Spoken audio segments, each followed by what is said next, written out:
বিশ্ব ইজতেমায় আগত মুসল্লিদের সেবায় নিজেদের নিয়োজিত করেছেন জাতীয় ভেজাল প্রতিরোধ ফাউন্ডেশন।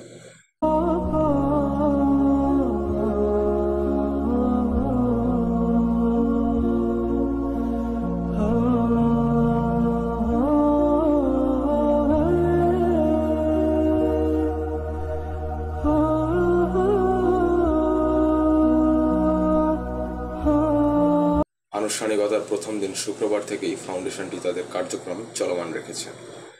আনুষ্ঠানিকতা শেষ না হওয়া পর্যন্ত তারা সেখানে উপস্থিত থেকে বিশ্ব ইজতেমায় আগত ধর্মপ্রাণ মুসল্লিদের সেবা যত্নে নিজেদের নিয়োজিত রাখবেন বলে জানা গেছে।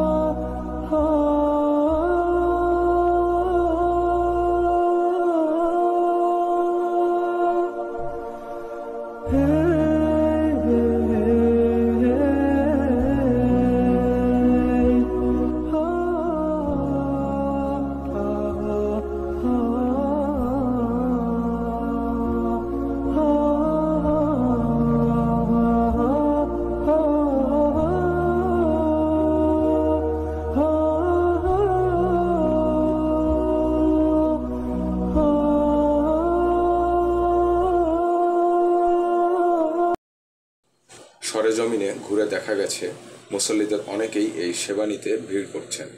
ইজতেমার দ্বিতীয় দিনেও বিভিন্ন জেলা থেকে মুসল্লিদের আগমনে মুখরিত ইজতেমা ময়দান। পুরো ইজতেমা ময়দান এখন মুসল্লিদের পদচারণায় মুখরিত। গত শুক্রবার সকালে আম্বয়ানের মাধ্যমে শুরু হয়েছে বিশ্ব ইজতেমার প্রথম পর্ব। রোববার আখেরি মোনাজাতের মধ্য দিয়ে প্রথম পর্বের শেষ। তাবলিগ জামাতের 58তম বিশ্ব ইজতেমার প্রথম পর্বের প্রথম ধাপ শেষ হওয়ার পর দ্বিতীয় ধাপের ইজতেমা শুরু হয়েছে। সোমবার 3 ফেব্রুয়ারি বাদ ফজর আম্বয়ানের মধ্য দিয়ে দ্বিতীয় ধাপের আনুষ্ঠানিকতা শুরু হয়। ইতোমধ্যে 72টি দেশ থেকে 3256 জন বিদেশি মেহমান ময়দানে অবস্থান করছেন। 3 ফেব্রুয়ারি থেকে 5 ফেব্রুয়ারির দ্বিতীয় ধাপে ইজতেমা শেষে তারা নিজ দেশে ফিরবেন।